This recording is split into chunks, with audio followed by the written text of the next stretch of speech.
Bonjour à tous. Aujourd'hui, nous allons voir la notion de polygone et en particulier tous les quadrilatères pour le niveau 6e. Alors, on va définir la notion de quadrilatère déjà. On a fait une précédente vidéo sur tous les triangles. Maintenant, on va faire les quadrilatères. Donc, un quadrilatère, c'est un polygone à 4 côtés. Alors, on va faire un exemple. Donc, voici un polygone. On a bien 4 côtés qui sont dessinés ici. Les points A, B, C et D sont appelés les sommets et on a tous les côtés du polygone, donc du quadrilatère. Donc on peut donner des noms possibles, on peut en donner 8 noms possibles. Donc en partant de A et en tournant vers la droite, A, B, C, D. Il y a aussi A, D, C, B. En partant de B, B, C, D, A. B, A, D, C. En partant de C, C, D, A, B. C, B, A, D. D, A, B, C. Et enfin D, C, B, A. Donc il y a 8 noms possibles pour ce quadrilatère qui est un quadrilatère quelconque, il n'y a rien de particulier. On peut aussi tracer dans n'importe quel quadrilatère, on peut relier A à C et B à D, on appelle ça des diagonales. Alors, on va étudier trois quadrilatères particuliers, les trois plus connus. Donc, on va commencer par le rectangle. Donc, un rectangle, c'est un quadrilatère qui a 4 angles droits. Donc, 4 côtés avec des côtés perpendiculaires.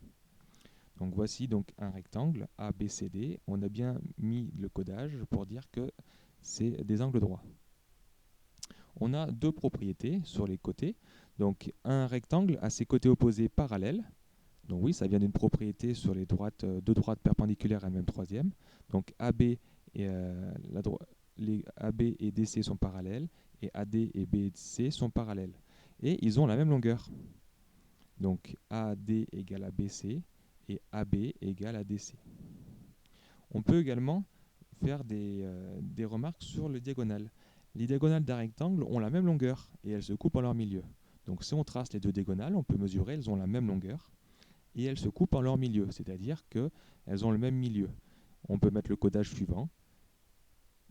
Si jamais on avait le point O au milieu, les distances OA, OB, OC et OD sont la même longueur. On va essayer d'en tracer un. On va essayer de tracer un rectangle. Donc on va tracer un rectangle EFGH tel que EF égale à 8 cm et EH égale à 5 cm. Donc comme pour les triangles, on va faire un petit croquis à main levée déjà pour voir un peu comment ça marche. Donc un petit croquis, c'est un petit schéma. Donc EFGH, donc on met bien les angles droits déjà pour montrer que c'est un rectangle. EFGH. On a EF qui fait 8 cm et EH qui fait 5 cm. On sait d'après une propriété précédente que dans un rectangle, les côtés opposés sont de la même longueur. Donc on a aussi 8 cm en bas et 5 cm à droite. Donc on peut commencer par tracer par exemple EF qui fait 8 cm. Ensuite, je vais avoir besoin de ma équerre ou de mon équerre pour tracer donc l'angle droit. Donc on va faire l'angle droit en E. Donc on place ma équerre et on sait en plus que AH fait 5 cm. Pardon. Donc on peut faire un segment qui mesure directement 5 cm. Donc ici avec ma équerre, donc c'est moins 5. Donc vous verrez les nombres négatifs l'année prochaine, mais on peut s'arrêter à 5 et on a le point H. On va refaire encore une autre perpendiculaire à partir de H et qui fait donc au total 8 cm. On a le point G. Et il ne reste plus qu'à faire à relier F et G pour finir mon rectangle. Mais on aurait pu ne pas se servir des 8 cm et 5 cm. Il suffisait de faire les trois perpendiculaires. On pourrait refaire encore une perpendiculaire à partir de F et on s'en sortait bien aussi. Donc on met bien le codage. Donc on a bien 4 angles droits. On a donc notre rectangle EFGH. On va voir un autre type de quadrilatère. On a un losange. Donc un losange, c'est un quadrilatère qui a 4 côtés égaux cette fois. Donc ces 4 côtés sont égaux. Donc AB égale à BC égale à DC égale à CA. Donc en propriété, on sait qu'un losange a ses côtés opposés parallèles, donc comme le rectangle. Et les diagonales d'un losange, elles sont perpendiculaires et elles se coupent en leur milieu. Donc elles ne sont pas de la même longueur, comme le rectangle. On voit qu'il y en a une qui est plus grande que l'autre, mais elles sont bien perpendiculaires et elles se coupent en leur milieu, c'est-à-dire qu'elles ont le même milieu. Alors on va essayer d'en tracer un. Donc on va essayer de tracer un losange. Donc on va tracer un losange qui s'appelle IJKL, tel que IJ égale à 6 cm et IK égale à 10 cm.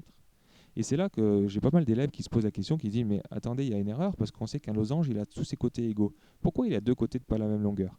Donc c'est pour ça qu'il faut faire un petit croquis, un petit schéma à main levée pour savoir pourquoi d'où il sort ce 10 cm et ce 6 cm. Donc IJKL, on va faire un losange, donc à peu près comme ça. Donc IJKL. Et on sait que IJ fait 6 cm. Et comme un losange a tous ses côtés égaux, ben, ils font tous 6 cm. Mais alors à quoi correspond ce IK? IK va être nécessaire pour le tracer, bien sûr. Sinon, si on donne que ça, on peut en tracer plein de façons. Il n'y a aucun losange qui sera pareil. Il faut IK, c'est une diagonale, IK, qui fait 10 cm. Donc d'ailleurs, pour tracer ce losange, on va commencer par ce 10 cm ici. Donc IK, 10 cm. Et ensuite, pour placer le point J et le point L, ils sont tous à 6 cm de I et de K. Donc c'est simple, on va prendre notre compas, on va prendre un écartement de 6 cm et on va faire au total 4 arcs de cercle à partir de I. Donc 2 à partir de I, 2 à partir de K. Donc à partir de I, j'en fais un de 6 cm, un en haut et pareil en bas. Et à partir de K, pareil, un en haut, un en bas. Ainsi, on a le point J en haut et le point L en bas. Il n'y a plus qu'à relier IJKL et on a notre losange.